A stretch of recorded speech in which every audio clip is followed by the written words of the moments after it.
Battle of the Challenges podcast with Vincent Cloud.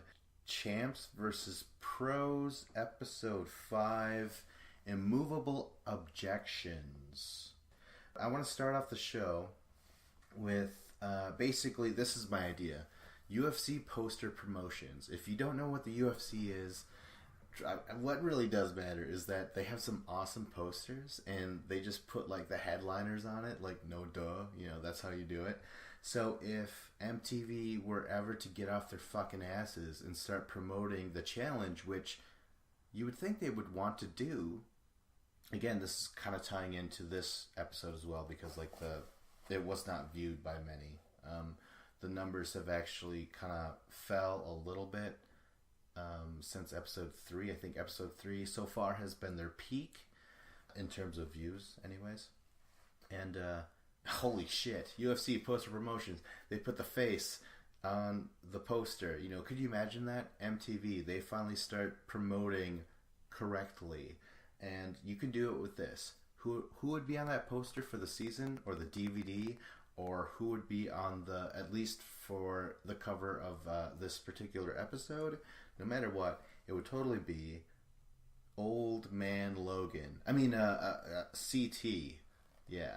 And I make that quote-unquote mix-up to really say, if you haven't seen the movie Logan, in which there's an old-ass Wolverine, and he, like, fucking doesn't heal as fast as he used to, and he has to pull his own third claw out of his own hand, like, it doesn't pop out anymore and look cool. His third claw doesn't pop out, so he has to cut his own goddamn hand to fucking pull out that weapon of his. That weapon that's been with him forever. Nearly his entire life. No, that is not true. Hold on. He's always had claws. He wasn't given the metal surgery thing until far later. God damn it. This all falls apart. No, it doesn't fall apart. Old Man Logan is finally breaking down as the point of the movie Logan. Old-ass Wolverine. And that is goddamn CT in this season, in this episode, and definitely before in Invasion of the Champions. But he's still able to perform. That's the thing. Like, you give Wolverine a solo movie rated R where you show him old and grizzled and swearing at kids and carnage and blood, and you still care because just the charisma by the actor Hugh Jackman portraying Wolverine. And I've always thought that MTV, The Challenge, Bunna Murray, Real World, whatever you want, whatever you want to call them, they lucked out. They struck gold by casting CT on this thing because, yeah, he started off in Paris, Real World Paris, and I want to say like 2001, something like that. Yeah, and he's just been around ever since. And just when there's never been a low point for this man. He's still extremely charismatic. He's worth tuning into, and he can still fucking perform the missions, the eliminations, the finals. This is great. Anyways, he would be on the goddamn poster. And next would be the best thing to happen to the challenge since Frank Sweeney. And who is that fucking person? Ashley Mitchell. I mean, she is great in this episode, despite the loss. Because even after the loss, she's like, she's like crying and like, breaking the fourth wall and running to the production vans and shit. It's great, Like, typically, I don't like criers. I mean, like, it's crazy that I cover this fucking show at all because I don't like any of this drama shit. But for Ashley Mitchell, it's warranted. Like, she truly has been volunteering to possibly end up in eliminations by going as captain. She is trying to get money for her charity. Meanwhile, Cara Maria and Camilla never once say, "Oh yeah, me." It's fucking ridiculous. Well, until this particular episode. But what am I saying? Oh yeah, Ashley Mitchell, same as Frank Sweeney from Battle of the Seasons, Rivals 2, and Free Agents. This was a guy who was new and was a fan of the show and was able to create their own thing out of that knowledge. And that's the same thing with Ashley Mitchell. I'm so glad that she's on this particular miniseries. I guess it doesn't count as a season, but it should. But she's also going to be on the next one, the Dirty 30 season. So that's great. I'm excited. You know who else would be on the goddamn poster, though? Fucking Wes, man. Wes, who, like, you know, I think he proved this episode, this miniseries, this non-season, that he had a 2-season rut, which really made all the haters, maybe even some of the fans, say like, oh shit, Wes is lost and he's fucking done. God damn it, retire. You should have retired after the fucking duel, Wes. You know what I mean? Like, you should have fucking bowed down. That was great. Because he did. He retired after he won the biggest payout for the longest fucking time. It wasn't broken until Rivals 3. Yeah. Anyways. He's been great ever since those seasons. He's had the Rival... Oh, wait, what was after that? Yeah, Rivals 2... fucking Battle of the Exes 2, and then Rivals 3, which was, you know, I mean, Rivals 3 was the least impressive of his outings ever since that 2-season rut, but that's kind of on Nani a little bit on Nani. I'm so fucking sorry, but it is. And then what the fuck am I saying? Oh yeah, and then this fucking miniseries. He's great. He's fucking doing everything he used to do. He used to volunteer for eliminations. Why? Because he was like, that is another fucking stage for me to perform, to be seen. Like, Wes does love the cameras, and just the way he goes about the show, like, listen, he doesn't win a lot of missions. He wins eliminations, right? He also shakes hands with a lot of people, makes alliances to get to the end, and he's still a good performer. What is the point?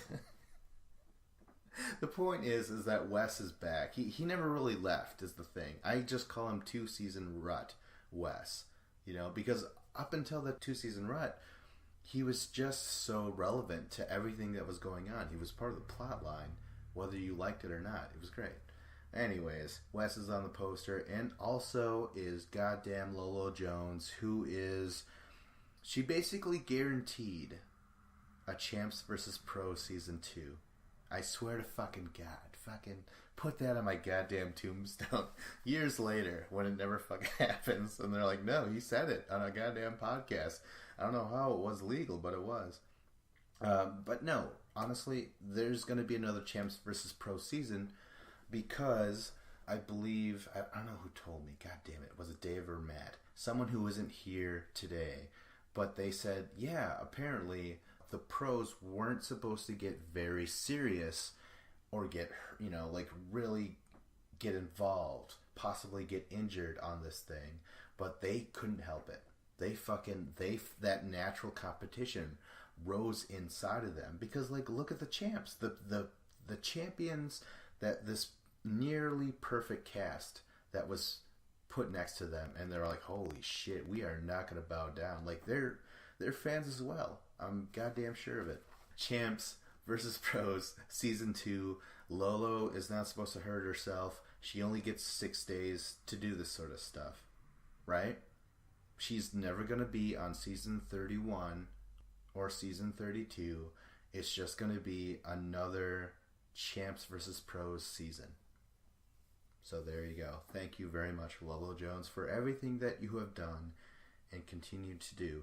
And right away, with saying all this shit before even talking about the fucking episode, I'm sorry, guys. I'm so fucking sorry.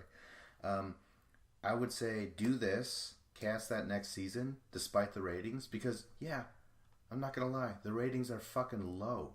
They are goddamn low. These are lower ratings than Invasion of the Champions, and that was a season low.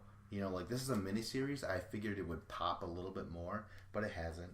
I really should look at their other miniseries that they had before this, and that was the Spring Break Challenge. But yeah, with that being said, let's talk about the actual episode. Holy shit. We'll start off with an outing, and it's on a ski simulator, and Louis, he sets the number one spot on the game. I don't know if it was online, but it's like in the world, perhaps, on a ski simulator set by Louis, the snowboarder dude. And, you know, we will continue to see more with Louis. He's pretty cool. He's pretty chill.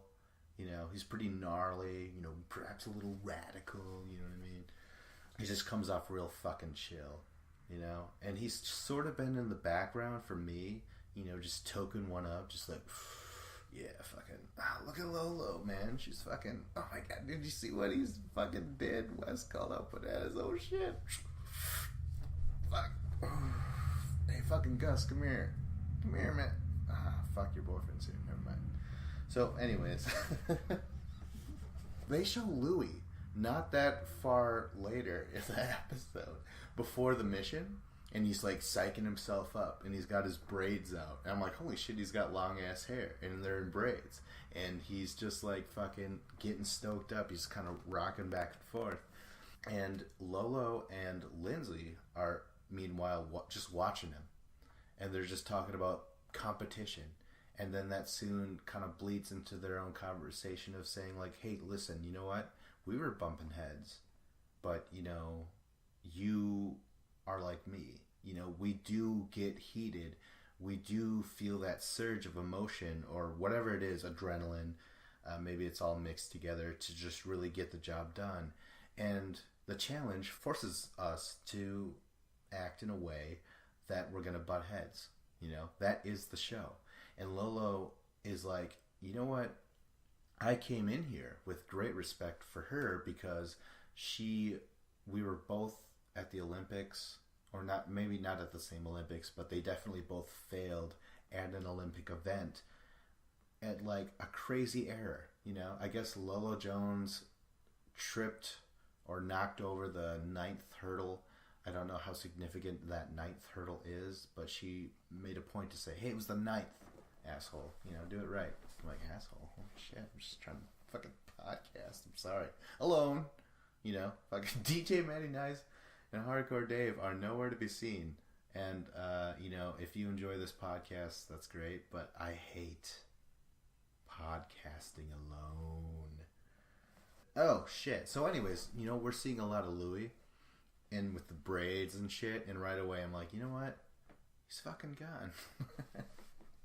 I just knew it. Just the way that the edit that he was getting, like again, like I was saying, he's in the background, you know, and all of a sudden he's forefront. That's not a good sign. Like if you've watched enough challenges, you're just like, oh shit, this is the sign.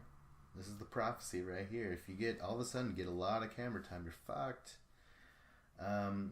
Let's get to the actual mission of the day. It's called Over the Line, and it's from The Duel. It originated in The Duel, which is still my favorite season of all time. But CT and Wes were involved in that thing, and they're like, this took forever. This fucking sucks. This mission is endurance. Yeah, they're going to be fucking tied together. They're going to have to pull against each other on the dirt. An hour-long heats. I mean, this is gonna already. It's set up to be grueling. Like they're allowed to go for an hour right away. I'm just like, shit. I don't even remember how long the duel stuff took, really. And that was brutal as hell too, man. But the big twist is that Victor Cruz. He's like, guess what? There's a twist, and that twist is that we need co-captains this time. A guy and a girl from your team to be represented. I'm like, oh shit, that's appropriate now that I think about it. You know, like the next episode is supposed to be the final, so that's gonna be fucking awesome. I'm stoked. So anyways, now, that does also mean, yeah, whoever wins this wins safety and gets to go to the final. This is where the fun begins. At least just the interaction here is great because CT is like, all right, I'll be fucking captain. You know, like he's like, Darrell, you've been captain already, and Wes, you've been into 2 eliminations, so I'll sign up as captain. And that was a very fucking smooth way of saying, if I lose, which he totally doubts, if I lose, then I'll go into elimination, Wes. And then he's got Darrell by saying, yeah, you've been captain before. Let me be captain now and put my ass on the line as well. It's, the political nuance there. You really have to appreciate it from old man CT. But Wes is like, I want to be captain. It's so great. And then Kara's like, I want to be captain. Camilla's like, well, no, it's going to be me. Ashley's like, you know, I had the balls to go in twice or something like that. And Wes is like, we both had the balls. You know, like for me to go into 2 eliminations and for her to fucking say, hey, I'll be captain, win or lose. And I'm like, yeah, totally. That's exactly right, Cara Maria and fucking Camilla. Meanwhile, like a couple feet away, CT puts the kibosh on the whole thing. He's like, you know what? I already pulled you out of I already pulled you out of 2 eliminations already. You got to do this one on your own. I'll be captain. He just shuts Wes up. Wes knows he's right. He's like, yeah, he did help me on both eliminations, especially the puzzle. Well, not especially. They're both extremely helped him. CT just sealed it up quick. It was great. And Darrell, you know, I don't think Darrell was expecting much, or maybe he was just like, I don't even want to try. I'll just go in. It's weird. We heard nothing from Darrell. But Darrell, maybe that would require him to try and get more camera time, which is totally not his thing. He's weird. He's like a recluse. He's like a star that doesn't want to be filmed and shit. You know, it's weird. He's on a show, but he's like, no, I'm all right. I'm just gonna do the mission, win the goddamn money. That's exactly what it is. Exactly. And producers try and get shit out of him, but he's like, nah. I'm like, oh, fuck. All right. Sorry, Darrell. I'm so sorry. I really like your golden gloves right there. Oh my god. Golden gloves? Golden gloves. I'm sorry. God, gotta be leaving soon. Oh my god. I'm so sorry. Anyway, CT fucking stopped what did I say? Stop the kibosh? He stomped on the kibosh. Wes's kibosh. And he's like, no, I'm fucking captain. Fuck, I fucking helped you out already. But on the pros side is Louis. He signs up as well. He's like, hey man, I'll do it.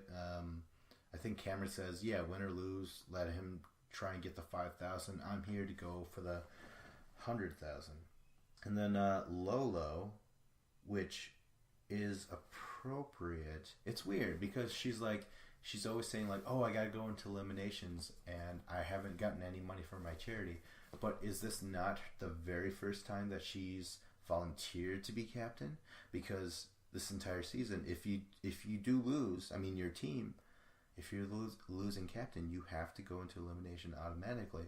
And every time she's just voted in. It is interesting though, because now she's finally captain, and we'll see how it goes. Right away though, Victor Cruz says, "Hey, so who are the captains?" And they're like CT and Cara Maria. And so he's like, "Okay, well, tell me about your charity and what it means to you, or something like that. You know, like fucking take the camera and rock the mic." And CT does just that. I didn't write any of it down. I just remember it's like about the heroin epidemic in Boston.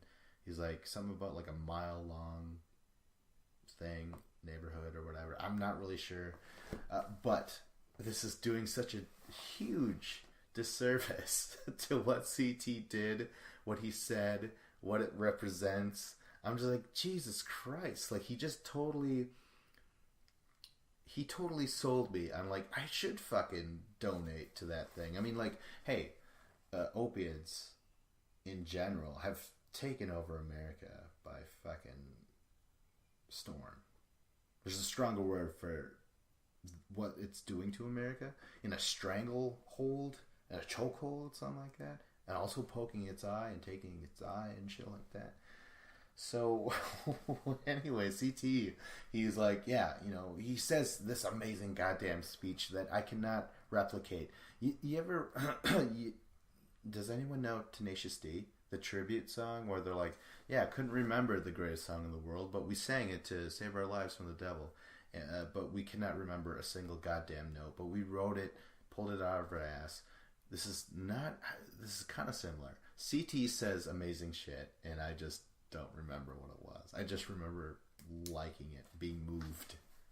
But I remember for sure Cara Maria saying, yeah, that's great. I am all about animals. I want, I don't remember what it was, ASPCA, something like that. She's like, it's for animals. I remember my horse is super old. She's 27. And every time people walk up to me and say, hey, that's an old fucking horse. And I'm like, fuck. You're an old horse. What's with the long face? Cara Maria is totally lame. She's not really good on camera. She's a great athlete. She should be more like Darrell. Holy fuck. I mean, hey, Cara Maria, you're fucking beautiful. But, her personality, I just don't care for. If she tries, I don't like it. Later on in this episode, where she's trying to fake, oh, Ashley M., you ran a great game, and this was just luck, and you're like, how could you just say that so coldly? Do you truly believe that you've done nothing wrong? I'm pretty sure that's how Abram felt on Bloodlines. It's sitting there across from her, and she's like, I didn't mean to hurt you, but I had to do what I had to do to win, Abram. And he's like, my God, what have I been sticking it in for years? I mean, so full of regret about that person that was so full of me. Anyways, holy shit. Cara Maria, it's all about her horse. It's all about animals. Next is Louis. He says it's for spinal cord injury research. That goes hand in hand with snowboarding and tons of other sports. Wings for Life. I remember that one. Wings for Life, because it's catchy. You know what I mean? If you want to grab the common man, the masses, not dumbasses, but the masses, you got to be a little bit more catchier with your charity. What was the CT? No, I'm not gonna try and make a joke out of that at all. Fucking moving on. Lolo, Hurdles for Hope, or of Hope. Hurdles of Hope or Hurdles for Hope. One of those things. Lolo's like, hey, this is for incarcerated loved ones. Kids growing up. She's like, my dad was in and out of jail, prison. I don't remember what she was saying really. But she's like, yeah, it affects you. There's sort of a stigma socially, economically, all that shit, psychologically. You're like, oh, where's my father? Oh, yeah, that's right. In the shower, praying like hell for it. Oh, my God. Jesus Christ. Praying like hell to get zestfully clean. There you go. Let's get into the female heat. This is awesome. It's Camilla, Cara Maria in the middle, Ashley Mitchell on the left. Fucking the hottest Cerberus I've ever fucking seen.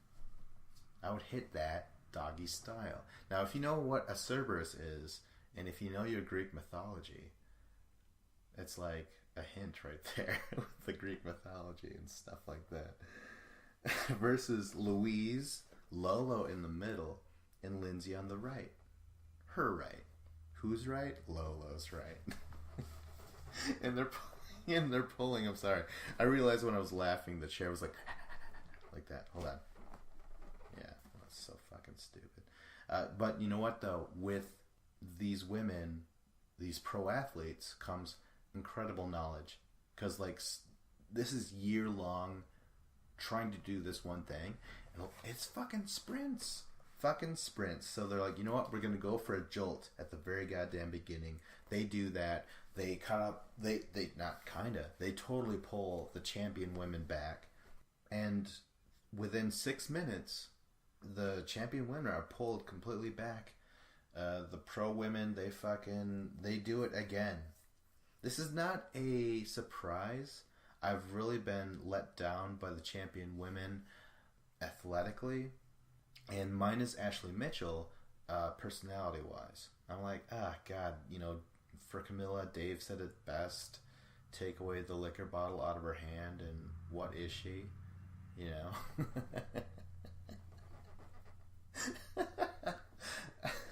And Cara Maria, like I said, it's like beating a dead horse. Like, she's just like, I'm not here. I haven't gotten this far to give up, TJ. Have you guys listened to the fucking Triple X Dirty 30 teaser? Where, like, they're... oh my God, it's a huge tangent. But, like, the beginning trailer is just showing outside sceneries of these finals of the past couple seasons, right? And then they have a voiceover, like an iconic voiceover, like CT's like, whoever's in the way, they get flattened. You know what I mean? All these champions, all these people saying shit, and then it cuts to a scene, I don't remember what it was. Oh, it was the volcano with the smoke or the steam coming through and shit like that on Free Agents. And you have Cara Maria's quote, and she's like, I didn't get this far without giving up, TJ. And it's that awkward. It really is. You're just like, oh God. Like, it's not what she said on paper was good, but her delivery didn't work. But she had that one chance to do it. And it's like, you don't even have to say something that generic. To me, that felt very generic, And Cara Maria, you're supposed to be a fucking star. Like, she should have won Free Agents. I was rooting for her. That was the best time for her to win. But I'm getting off track, alright? So, they get pulled back. The champion women, they're pulled back. Next, we have the male heat. It's great because fucking CT's getting revved up, He's kind of getting revved up like Louis. He doesn't have the fucking ponytail braids and stuff. He doesn't look like fucking, what's her name? Stocka Channing? No, Piper Laurie. Piper? No. Pippi Longstockings. Holy shit. Pippi Longstockings. Damn it. No more improv. Going back to the notes. CT's getting fucking revved up. He's like, what we learned from them was that you have to go for that jolt in the very beginning. Because after that, it's just like, it sets the team back. And they have to just keep on driving from there. Wes, on the other hand, says, like, we learned absolutely nothing from the women. Are you crazy? But now we have Darrell, CT in the middle, Wes on CT's left. We have Gus, Cameron in the middle, Louis on Cameron's right. And it starts off, they have 1 hour to do this. They're going to take the whole fucking hour, spoiler alert. But it's great. You have CT growling. Just fucking growling like the CT of old. This is old CT. Just sounds more crankier. Just like more... I don't know. It's like... the guy has old man strength, but he's not old. In fact... no, he is old. He is old to MTV standards. If you think about the actual demographic who are supposed to be watching this show, who's supposed to be podcasting about this show, it's not my fucking demographic anymore. I don't belong there. There's a couple more.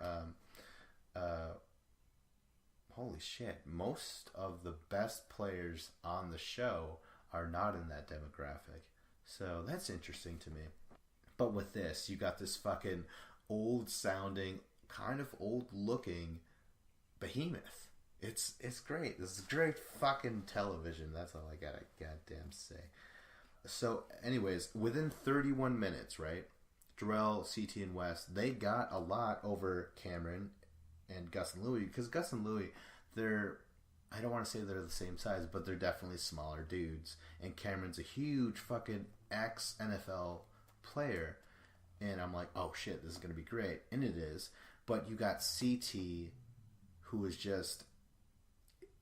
again, MTV, so fucking great to sign this one man. He could have been at WWE. Vince McMahon would have been like, my God, the guy's a fucking savage. I mean, buy that man steroids and Triple H, step down. You know what I mean? Fucking CT, come and fuck Stephanie, please. Take off your band. Oh, I'll do it. God damn it. You know what I mean? It's fucking crazy, but like, no. You know where he ended up? Not in the UFC. He could have ended up there too. Oh shit, that would have been fucking awesome. But he ended up on the goddamn challenge.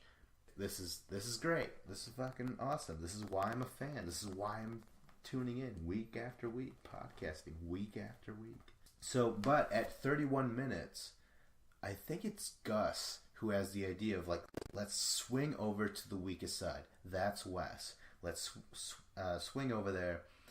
They attempt it. It doesn't necessarily work because now they're both standing up. I think, if anything, CT West identified what they were trying to do. That was attempted originally in the duel one.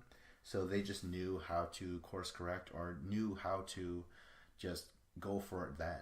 You know? Timing was essential there. But at 10 minutes left, Victor Cruz is like, listen, whoever's closer, we have 10 minutes left, whoever's closer to their line wins. And now Wes is like, listen, this is just defense now. We're closest to our line by far, and we're just going to dig in there. Let's just dig in. We're going to stay fucking here.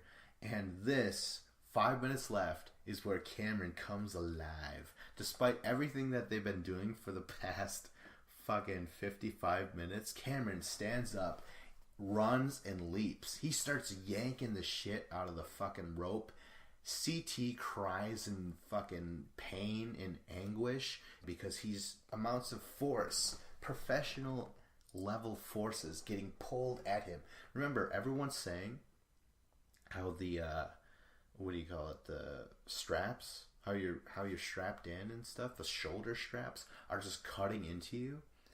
And CT's like, yeah, you know, he's enduring a fucking lot because he is in the middle. You put the strongest person in the middle.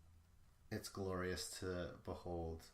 Champs do end up getting the heat, but like so much applause and adulation should go to Cameron.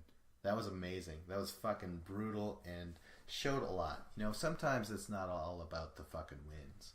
You know, you could still put on a great performance and not get the fucking win. You know, you fucking leave the fucking champ blow-jobbing people to like the banana fans. I couldn't help it. I'm so sorry. I just lost like 3 subscribers and got like 3 more dislikes. I know it. Oh god damn it, it's so meta.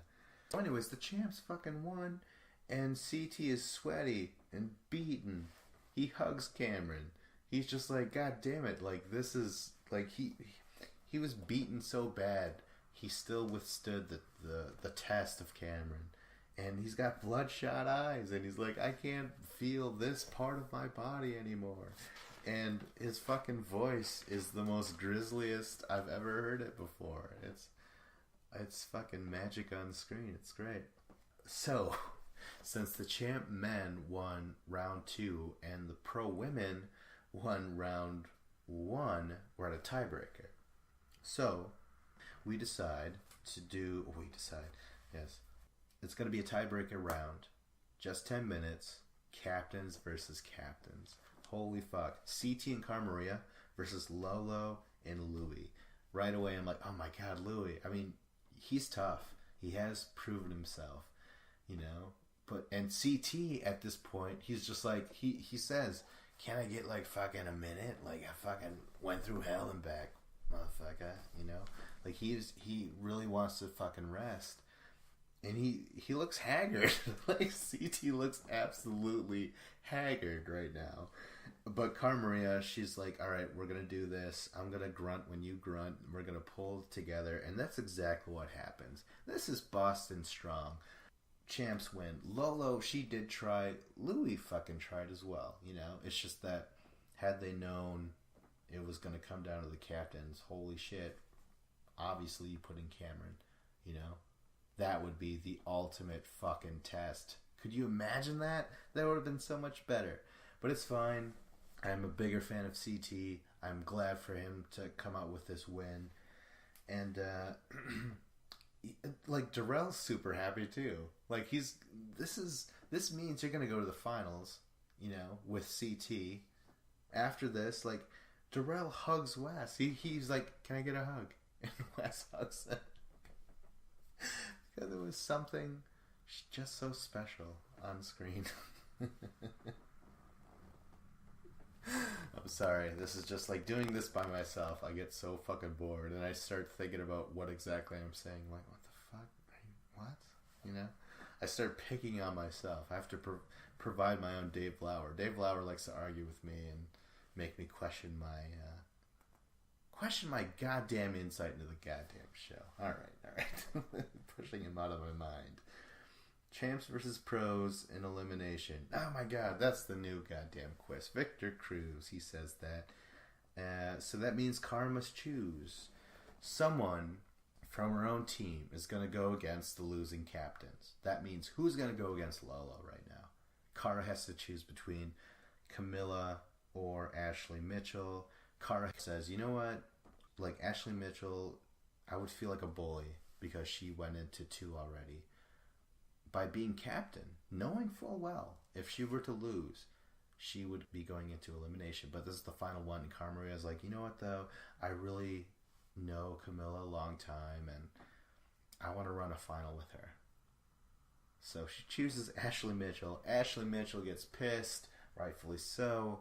But, you know, she does a little bit more than that. She fucking walks off set into the production vans and starts, like, cursing up a storm, saying, like, no, fuck that, fuck y'all, and shit like that. And Lolo Jones, she walks out there after saying, like, hey, I totally agree. Like, we're both going to go into the 3rd this season. We've both gone into 3 now, or going to. You know, that's complete bullshit, you know? And now CT must choose between Wes and Darrell to go against Louie.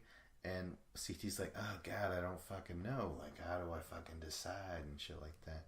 And Wes is like, I'll do it. And CT's like, oh, thank you. But the best part is Wes does volunteer to go into the 3rd elimination, just like Lolo, just like Ashley Mitchell.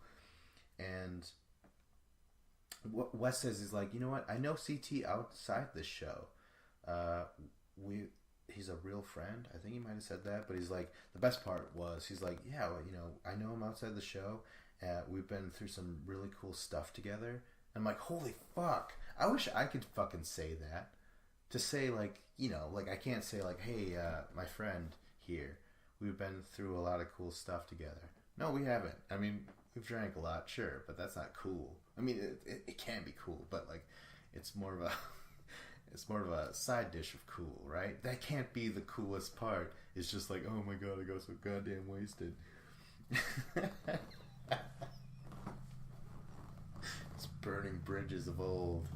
Let's see here. Yeah, we've been through some cool stuff together. That's pretty sweet to say. Oh my god, we're gonna have another outing, I think. It's just Cameron and Wes. They're talking to each other, and Cameron's like, yeah, man, like, I was, you said, like, how I was brutal in that one-on-one against you and stuff like that, but, you know, football was my release, my sweet release, because of my upbringing and stuff. And he's like, my family had to be removed from my mother. We went into a foster program, I believe it was. And, again, I don't remember, like, this charity, it's gotta be catchy. It's gotta be fucking catchy. But it helps underprivileged and repressed youth, I believe. And on to the goddamn elimination night. It's going to be called Going the Distance. This originated from the ruins. Some people are like, oh, it's from fucking Battle of the X's 2 and shit like that. And then some people are like, man, it's fucking from Battle of the Seasons, you fucking asshole. But me, I'm like, no, this is totally different. You see, this is pre-Tangled, and this was from the ruins. And Wes actually lost this one. So, anyways, it's going to be Wes versus Louie. You got to untangle, but the ropes are fucking thicker than before, and the cage is way smaller, which actually looks not as cool as the ruins. The ruins looked awesome. This one, it looks like, hey, we found these cages. What do you want to do? Well, what are they? Are they like shark cages? I doubt it. Alright, let's use them for the challenge. Ah, my god, I tripped over something. What is that, rope? Thick rope? Throw that in there. It starts to rain, and it's fucking dramatic. It looks cool. CT yells out to Wes, hey, Wes, coil control. And Wes is like, you mean like when I shit my pants, keep them in a tight coil? And CT's like, no, fucker, like fucking be cool. Fucking, we're friends now. It sounds like it's Christopher Walken now. But no, he's trying to say like coil control, keep the rope together. Yeah, and it fucking helps, because you know what though? Louis had a lead, and he got really goddamn close to the end, but he made one little error. Perhaps the rope was on it wrong and weird, and he just kind of got a little mix up on what the direction he was doing, but he went in a different direction that he needed to for a while, and then he finally realized it, but by that time it was too late. Wes has gathered all that thick ass rope and got through the fucking elimination, and he wins. Wes is like, I just beat an Olympian. It doesn't sound right to say, but god damn it, like, I don't know how this even happened, but I just beat an Olympian. That's awesome just to say, you know, like, you know, on paper again, you know, if you ever question it, you're like, oh, well, you mean you beat this guy on a ski simulator and he's a snowboarder? It's like, no, that's that would be impressive, but it was ropes. What do you mean ropes? Like untying a shoe, basically. Giant shoe. heavy laces. Yeah, where are we? I'm getting so goddamn lost in these notes. Louis, he had a lead. He missed. Oh no, I already read that shit. Oh shit. Nothing. No, you know what? Louis gone. He backflips out of here. That's cool looking, but he's fucking gone, right? Next, Ashley Mitchell versus Lolo.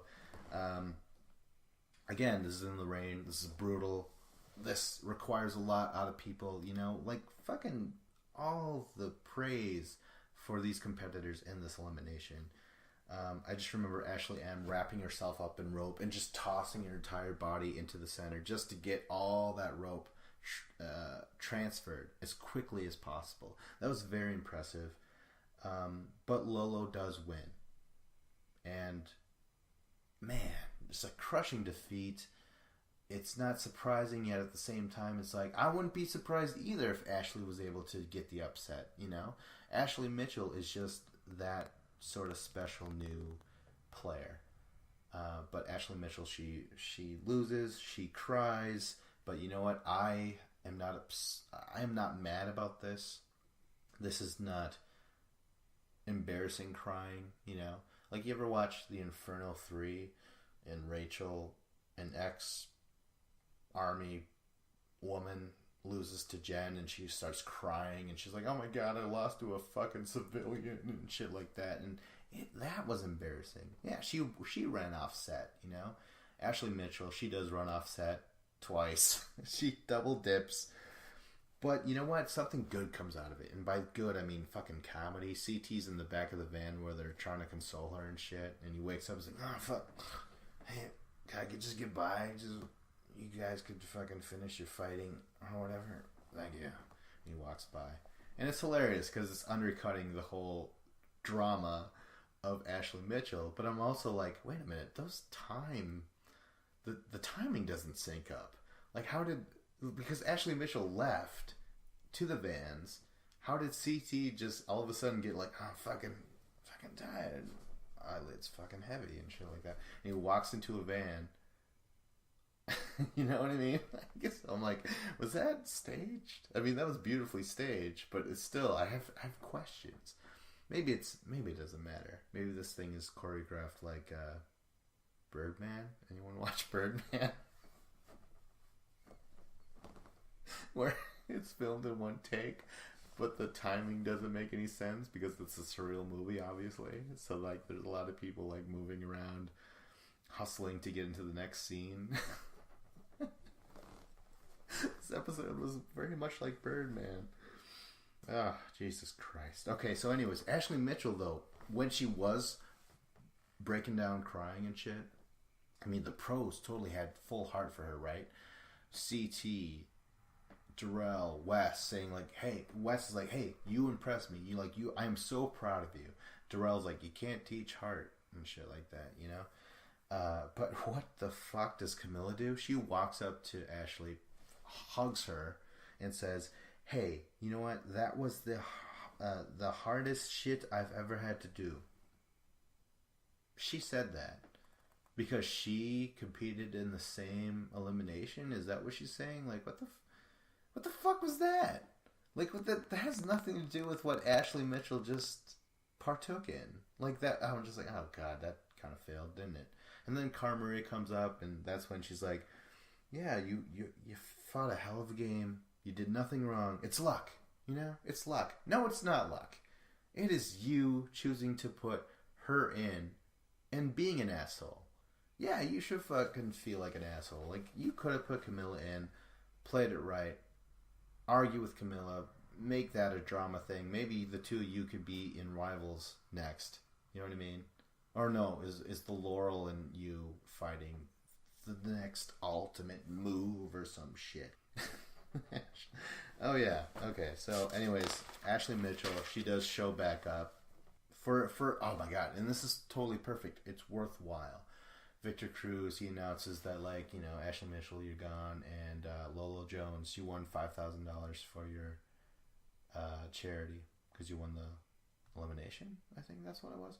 But Lolo Jones, she's like, you know what, Ashley Mitchell, you take $5,000. Incarceration, you know, she's like, Hurdles of Hope, Hurdles for Hope, or whatever, is all about incarceration. Yours is all about addiction, and those two go hand in hand a lot. And fucking, it's like, Jesus Christ, that was beautiful, you know? Like, that was a great gesture of human kindness, and Ashley Mitchell and her hug, and you're like, holy shit, I half expected the universe to blow apart, because these two women right here are the best thing on the challenge, even though this is a mini-series. Ashley Mitchell, a new rookie, and Rookie of the Year, Lola Jones right here. This is fucking great. So they hug it out, and that's the end. And this was great. This is a great episode. You know, I want to say this is old school fun attitude because they're playing for charity. They're not getting drunk. It's kind of it's mostly positive. You see the outings and stuff. That's fun. I enjoy seeing that because it's not contrived. You know, if the producers, if this was season 31 or season 30, whatever you want to call it, with these pros, they would be like, all right, try and argue during the ski simulator, and that would be great television, you know, right? Danny Waskow and new Ryan Smith, or whatever the fuck, the new co-executive producers. But you know what? Old school fun attitudes, which was great during the golden age of the challenge before they cast the fresh meat, thus changing the attitude forever. But this is mixed with new age missions. These things, I would say most fans are like, yeah, okay, sure, I've seen them before, but worth seeing again. Not bad. You know, if you had to fucking replicate old missions, might as well be this, right? And I'll just say this, it's been a while since I enjoyed a challenge so thoroughly. Not since Rivals 2. You know, that was pre-Twist era. Ever since then, that was, what was it, Free Agents and onward. Battle of the Exes 2, Bloodlines, Rivals 3, Invasion of the Champions. Oh my god, they just kept on getting worse and worse, more twisted, but just like, I felt nothing, because I'm like, this is not earned. These gasps of like, oh my god, I can't believe this person did that, was not earned because their hands were forced. They were forced to do this, and that's exactly what Dirty 30 season 30 is going to be. This is what they promised us, but I'm like, That's more like a threat. I really like this mini-series, Champs vs. Pros. Tune in for next week's episode. We'll talk about that one. And I'll try and keep things more linear in terms of how I talk about the episodes, I promise. Like, subscribe, comment. This is Vincent Cloud, Battle of the Challenges Podcast.